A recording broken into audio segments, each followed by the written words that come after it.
Personne parlera de lui, mais moi Ansu Fati, je ne t'oublie pas et je t'oublierai jamais. Et je te souhaite tout le meilleur à Monaco. Et j'ai même toujours confiance en lui, je vous l'ai toujours dit. Il n'a que 22 ans et beaucoup en parlent comme s'il était finito, comme si sa carrière était terminée. Lamine Yamal aussi ne l'oublie pas. Messi a fait son chemin et le mien arrive. Le 10 vient de Ansu. Beaucoup qualifient Ansu Fati de flop qui n'a jamais réussi à s'imposer avec le numéro 10 sans même parler du contexte. La dernière saison de Messi, la saison 2020-2021, Ansu Fati se fait une grosse blessure alors qu'il était au top de sa forme. Ce même été, Léo Messi part, alors que de base il était censé prolonger. Un gros choc pour le FC Barcelone. Qui dit départ de Messi, c'était inattendu. Il fallait absolument un remplaçant, un numéro 10, un joueur validé par Messi, qui était Ansu Fati. Sauf que personne s'attendait à ce que la blessure qu'il a eue soit aussi grave, l'empêche autant de revenir au niveau. Et ce numéro 10 lui avait déjà été mis sur les épaules. Ensuite, la saison 2022-2023, sous Xavi, allez juste voir son nombre de minutes, Xavi ne comptait pas vraiment sur lui. La saison d'après, il part en prêt à Brighton, mais franchement, c'est pas une réussite, et il est toujours pas épargné par les blessures. Il revient cette saison sous Flick, et toujours pas épargné par les blessures. Et sûrement aussi un manque de sérieux.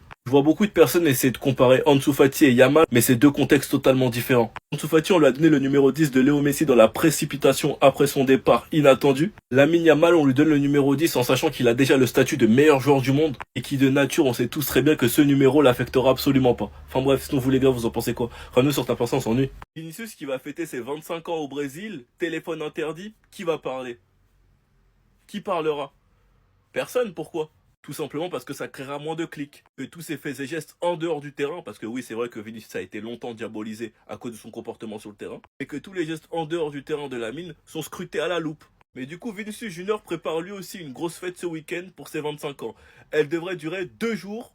Dans un stade dans la banlieue de Rio de Janeiro, les invités et le personnel ne seront pas autorisés à utiliser leur téléphone portable. Avec tout ce qui se passe actuellement à Madrid, les histoires de nouveaux contrats de Vinicius, les histoires de Vinicius Mbappé, comme quoi au final ce soit plus l'entourage de Vinicius qui mette la pression sur le Real pour un nouveau contrat en utilisant Manchester City. Allez voir la nouvelle vidéo de Riles si vous voulez mieux comprendre. Avec tout ça, il organise une fête de 2 jours, téléphone interdit. Personnellement, je blâme pas, un joueur a le droit de fêter son anniversaire, un joueur a le droit de prendre l'air, surtout après une longue saison.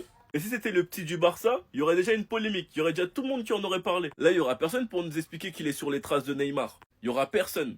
Ça prouvera l'hypocrisie de certains supporters. Enfin bref, sinon vous les gars, vous en pensez quoi? Rano sur ta personne, on s'ennuie. Le Real Madrid a fait fort encore. Et il y a même l'anniversaire de Vinicius aussi qui fait parler. Ça sera 2 fois pire que pour Lamine Yamal, vous allez voir. Aujourd'hui, c'est les adieux de notre cher Lucas Vazquez, les amis. Et comme vous le savez, le Real Madrid fait toujours les choses en grand. Au moment où je vous parle, il y a une cérémonie en son honneur. Et comme vous pouvez le voir, il y a même des anciens joueurs qui sont venus tels que Marcelo. Il y a aussi Kylian Mbappé qui a fait le déplacement malgré qu'il est censé être en vacances. On a également Andriy Lunin. C'est vraiment quelques joueurs qui étaient le plus proches de Lucas Vazquez. Et pendant la cérémonie, Lucas Vazquez a regardé la vidéo de revoir que le Real Madrid a préparé pour lui. Sans oublier la partie la plus importante, les amis, la dernière photo avec ses 5 Ligues des Champions remportées. 5 Ligues des Champions, les amis, à 34 ans. Et d'ailleurs, bonne nouvelle, on vient d'apprendre qu'il a envisagé par la Juventus pour le poste d'arrière droit. Donc probablement après le Real Madrid, il va signer avec la Juventus. Rien n'est sûr pour l'instant. Et quand je vous dis que le Real Madrid est fort, ils sont vraiment forts, vous allez voir. Pendant que la cérémonie d'adieu se tient, de l'autre côté, on a Vinicius, les amis, qui est en vacances. Et on nous informe que Vinicius Junior lui aussi prépare une grosse fête ce week-end, les amis, pour ses 25 ans. Exactement comme Lamine Yamal. Je pense qu'ils ont fait exprès de publier cette info. En gros, c'est pour voir s'il y aura le même bruit autour que pour Lamine Yamal. Effectivement, ça sera plus que pour Lamine Yamal parce que là, on nous dit elle devrait durer 2 jours au stade. Ça sera dans un stade. Un stade à Rio de Janeiro. Les invités et le personnel ne seront pas autorisés à utiliser leur téléphone portable. Ils font exactement comme pour Lamine Yamal, je vous ai dit. Il y aura des performances de trap, de funk avec 6 scènes, des attractions en tout genre et un buffet avec des plats de différents pays.